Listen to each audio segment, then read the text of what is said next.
Southampton's Under-18s played out an entertaining 2-2 draw against Norwich at their Colney training ground. With a few experienced players missing for different reasons, there were several changes to Craig Fleming's lineup. Harry Lewis began in goal, Rowthorne and coveted Channin played at centre-back, with Bakary and Cull on either side. O'Connor, Slattery and Lee operated the midfield, with Kayembe and Johnson flanking the captain Olamola. Saints carved out the first chance of the game. Working down the left side of the box, Tyreek Johnson was a constant thorn in Norwich's side. His low cross wasn't dealt with by the Canaries' defence, and Olafella Olamola shot on the turn, just wide of the post. Olamola came into the game joint top scorer, with 4 goals so far this season, looking to add to his tally and also tee up others. Persistence on the ball here as he kept possession excellently, but wasn't able to pick out a red and white shirt in the area. Saints came into the game level on points with Norwich, narrowly ahead on goal difference, so it was all to play for. Tom Walters went close for the hosts, forcing a decent save from Saints shot stopper Harry Lewis. Saints took the lead on 33 minutes. Tyreek Johnson advanced into the penalty area and set the ball back for Thomas O'Connor. He showed neat footwork before centering for Joe Lee to flick nicely into the path of Olamola, who found the goal. A lead that Saints probably deserved on the balance of play. It was Olafella's 5th goal of the season, and he was certainly happy about it. The captain leading by example, although this one owed much to the ball control of Thomas O'Connor and the awareness of Joe Lee in the penalty area. 1-0 Saints. Unfortunately, the lead didn't last until the break. 3 minutes before half-time, Belil Kamal levelled matters with a tidy finish from outside the box. In truth, Saints should have restored their advantage before the interval. The slip at the back allowed Johnson to advance into the area once more. His pass to Olamola took the keeper out the game. Callum Ellerslie was the Canaries' hero to block the shot on the line. Olamola so close to his second of the game. As it was, the scores remained level at half-time, but Saints gave themselves an uphill task at the very start of the second half. George Cousins' finish for the hosts gave them the advantage on 47 minutes, a breakaway from a Saints free kick, and the game had been turned on its head.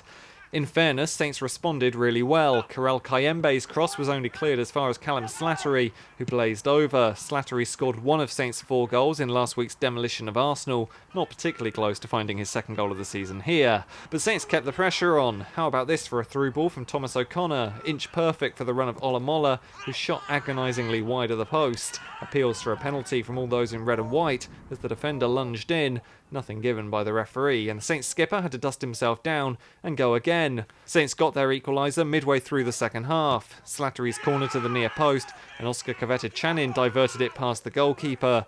It was the defender's 1st goal of the season on his 4th start, and Saints were back level and went pressing for the winner.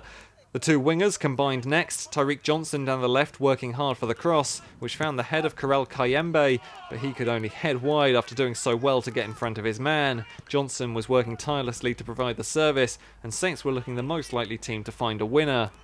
Indeed, their best chance of doing so fell once again to the captain. Olamola took control in the area and looked around the goalkeeper Aston Oxborough, but eventually shot just wide of the post. On another day, Olamola could have perhaps had a hat-trick. As it was, Saints were finding it difficult to break Norwich down. The captain once more had a chance to win the match, shrugging off a defender and working his way into the penalty area. This time the shot was just off target. Saints will feel their second half performance warranted all 3 points. As it was, they had to settle for 1. A brief scare at the end as Harry Lewis's pass out was seized upon, but the goalkeeper redeemed himself to save Todd Cantwell's effort. 2-2 the final score. The thoughts of coach Craig Fleming. First half disappointing. We said before the game that last week Arsenal was probably, well, since I've been at the club, probably the best performance I've seen from the guys. Set the standard really, especially out of possession. First half just didn't do it. It was really poor in patches, I thought. Which is more of probably a mental approach to the game, I think, which is disappointing. Second half, I thought that it was more like us. We were more front foot. I think the game was mainly played in their half. They had a few counter attacks and should have won the game if we were more clinically in front of goal. You know, there's 4, 5, 6 good chances then. So, but all in the whole, improvements, and we are improving. The guys are, improving individually as well, and that's why they're here, to be honest with you. What does it say about the belief in your team to be able to hang on and get the result, considering the timing of the 2 goals could have been quite crucial, really? One just before half-time and one just after. Yeah, they're a good bunch. They really are. And like I said, it is a learning process for them.